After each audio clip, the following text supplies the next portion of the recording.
সকলেই হয়তো জানেন ডক্টর তাসনিম যারা এনসিপি থেকে পদত্যাগ করেছেন, কিন্তু এবার একটা বড় প্রশ্ন হচ্ছে তিনি কি এখন একাই জামাত বিএনপির হেভিওয়েটদের সাথে লড়তে পারবেন?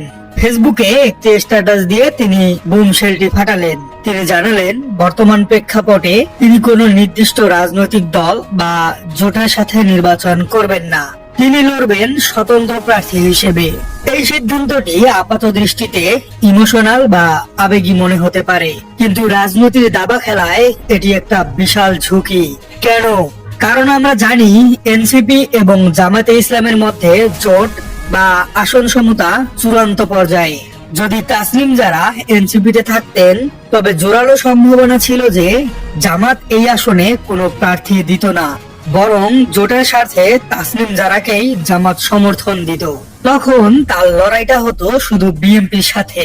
কিন্তু এখন তাকে লড়তে হবে বিএনপির সাংগঠনিক শক্তির বিরুদ্ধে এবং জামাতের বিশাল ভোট ব্যাংকের বিরুদ্ধে একই সাথে এবং একা।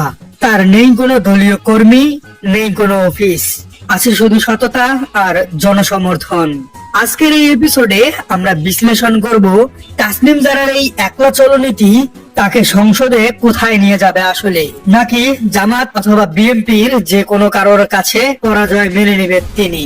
তাসনিম যারা পদত্যাগ করেই এমন একটি কাজ করেছেন যা বাংলাদেশের রাজনীতিতে বিরল। আমরা জানি তিনি ক্রাউড ফান্ডিং বা গণচাঁদা তুলেছিলেন। মাত্র 29 ঘন্টায় তিনি 47 লাখ টাকা তুলতে পেরেছিলেন। স্বতন্ত্র প্রার্থী হওয়ার ঘোষণার সাথে সাথেই তিনি বললেন পরিবর্তিত পরিস্থিতিতে কেউ যদি তাদের অর্থ ফেরত পেতে চান তবে নির্দিষ্ট ফর্ম পূরণ করে তা ফেরত নিতে পারবেন। কেউ চাইলে তিনি সেই অর্থ ফেরত দিতেও রাজি আছেন। চিন্তা করুন, যেখানে নেতারা মনোনয়ন না পেলে টাকা মেরে দেয়, সেখানে তিনি নিজ উদ্যোগে ডোনারদের টাকা ফেরত দেওয়ার অফার দিচ্ছেন। এটি তার জন্য একটি বিশাল মোরাল ভিক্টরি বা নৈতিক বিজয়। ভোটাররা ভাববে যে মেয়েটা ভোটের আগেই এত স্বচ্ছ, সে এমপি হলে চুরির প্রশ্নই আসে না। এই সততাই এখন তার সবচেয়ে বড় হাতিয়ার। তার কোনো ক্যাডার বাহিনী নেই, কিন্তু তার এই ট্রাস্ট ফ্যাক্টরটি তাকে অনন্য করে তুলবে। আবেগ দিয়ে তো আর নির্বাচন হয় না, নির্বাচন হয় আইন দিয়ে। স্বতন্ত্র প্রার্থী হতে হলে নির্বাচনী বিধিমালা অনুযায়ী ওই আসনের 1% ভোটারের স্বাক্ষর জমা দিতে হয়। ঢাকা 9 আসনে মোট ভোটার সংখ্যা 4,50,000। অর্থাৎ তাসনিম জারাকে রাস্তায় নেমে 4,693 জন ভোটারের স্বাক্ষর সংগ্রহ করতে হবে। এটি কি আসলে সহজ? মোটেও না। খিলগাঁও, সবুজবাগ, মুগদা এই এলাকাগুলোতে বিএনপি এবং জামাতের শক্ত অবস্থান আছে। সেখানে বাড়ি বাড়ি গিয়ে স্বাক্ষর তোলা এবং সেই স্বাক্ষরগুলো নির্বাচন কমিশনে ভেরিফাই হওয়া, এটি একটি বড় হার্ডল। এবার আসুন দেখি তাসনিম যারা কাদের বিরুদ্ধে লড়ছেন। তার প্রতিপক্ষরা মোটেও কোনো ফেলনা জিনিস নন। একদিকে আছেন বিএনপির হাবিবুর রশিদ হাবিব। তিনি বিএনপির কেন্দ্রীয় নির্বাহী কমিটির একজন সদস্য, অর্থাৎ একজন হেভিওয়েট নেতা। 5 আগস্টের পর বিএনপির এই এলাকায় সাংগঠনিক শক্তি পুরোপুরি পুনরুদ্ধার করে ফেলেছে।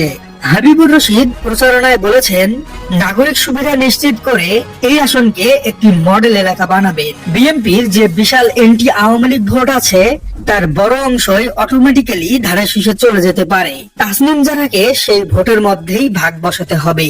অন্যদিকে রয়েছে জামাতের কবির আহমেদ। কবির আহমেদ আরো বেশি শক্ত কঠিন প্রতিপক্ষ। কেন? কারণ তিনি বাংলাদেশ পরিবহন শ্রমিক ফেডারেশনের সভাপতি।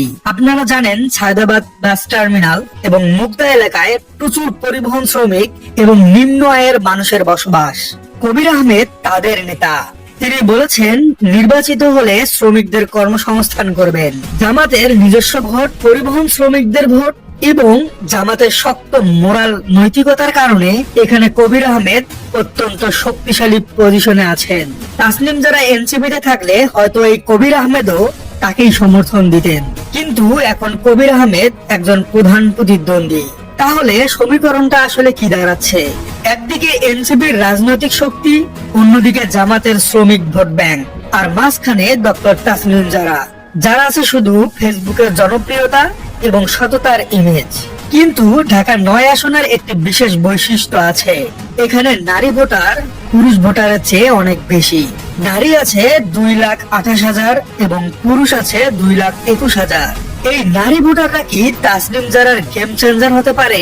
এবং খিলগাঁয়ের দীর্ঘদিনের সমস্যা যেমন মাদক, জলাবদ্ধতা আর গ্যাস সংকট, এগুলো নিয়ে ভোটাররা কি এবার তার দলের প্রতীকে ভোট দিবেন নাকি ব্যক্তিগত সততা দেখে তাসনিম জারাকে ভোট দিবেন?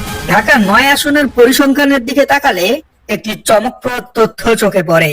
এখানে বাংলাদেশের নির্বাচনী ইতিহাসে নারী ভোটাররা সাধারণত প্রতীক বা পরিবারের পুরুষের কথায় ভোট দেন, কিন্তু ডক্টর তাসনিম জারা এই সমীকরণটাও ভেঙে দিতে পারেন। কেন? রিয়েলিটি হলো খিলগাঁও সবুজবাগে মধ্যবিত্ত পরিবারের নারীরা, গৃহিণীরা তাসনিম জারাকে নিজেদের মেয়ের মতো মনে করেন। তার স্বচ্ছতা, তার কথা বলার ধরন নারীদেরকে আকৃষ্ট করে। এবং দ্বিতীয় কারণটি হলো সোশ্যাল মিডিয়ার কানেকশন। এই এলাকার তরুণ প্রজন্ম জেনারেশন জি তাকে ফেসবুকে ফলো করেন, তার ইউটিউব দেখে তারা নিজেদের স্বাস্থ্যবিধি মেনে চলেন। তারা প্রচলিত মারামারি বা মিছিলের রাজনীতি পছন্দ করে না। তারা চায় বিএনপির হাবিবুর রশিদ বা জামাতের কবির আহমেদ হলেন মাঠের নেতা, আর তাসনিম জারা হলেন মানুষকে সচেতন করার নেতা। তিনি চেতনার নেতা। যদি ভোটের দিন এই নারীরা এবং তরুণরা ঘর থেকে বের হয়, তবে তারা কোনো প্রতীকের দিকে হয়তো তাকাবে না, তারা খুঁজবে যারা আপনি।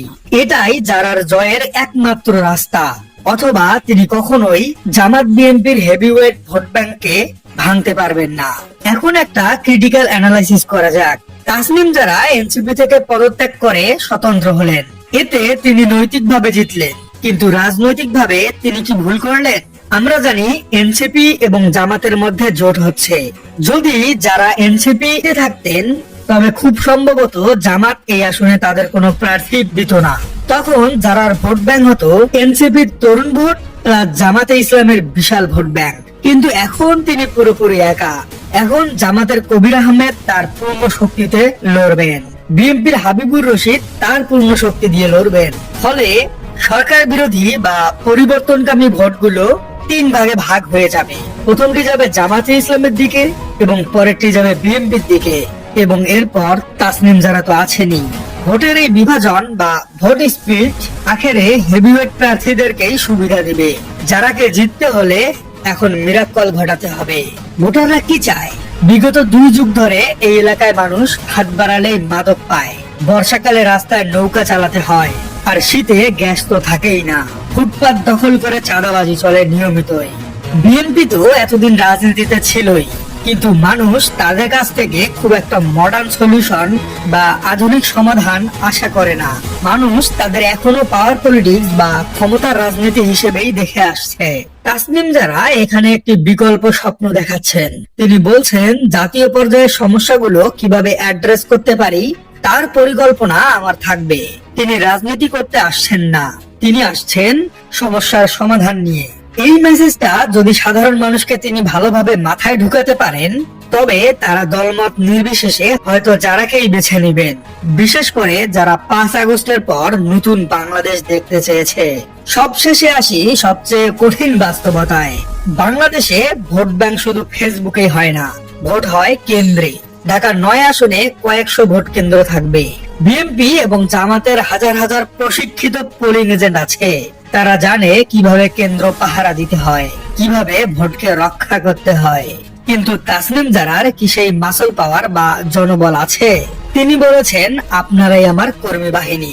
কিন্তু ভোটের দিন যখন প্রতিপক্ষের শত শত কর্মী কেন্দ্রের সামনে মহড়া দিবে, তখন যারা সাধারণ ভলান্টিয়াররা কি টিকতে পারবে? স্বতন্ত্র প্রার্থীর সবচেয়ে বড় দুর্বলতা হলো কেন্দ্রে এজেন্ট দিতে পারা। আর এজেন্ট না থাকলে ভোট চুরি বা কারচুপি হলে তা ঠেকানোর কেউ থাকে না।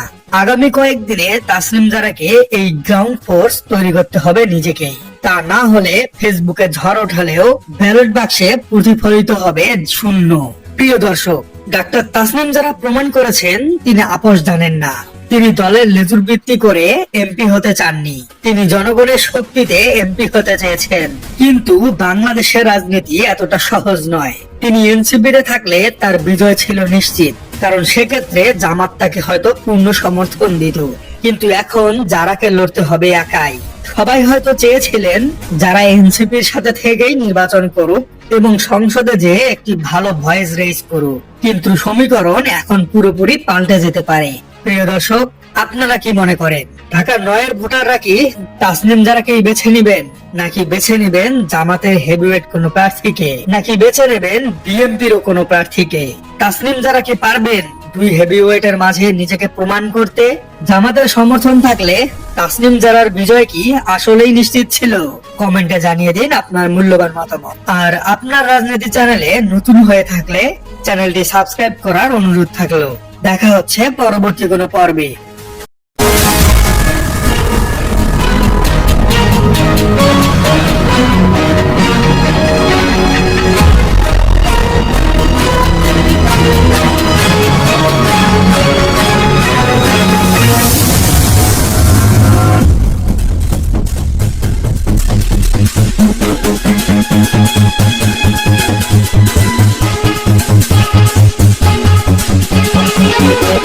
Thank you.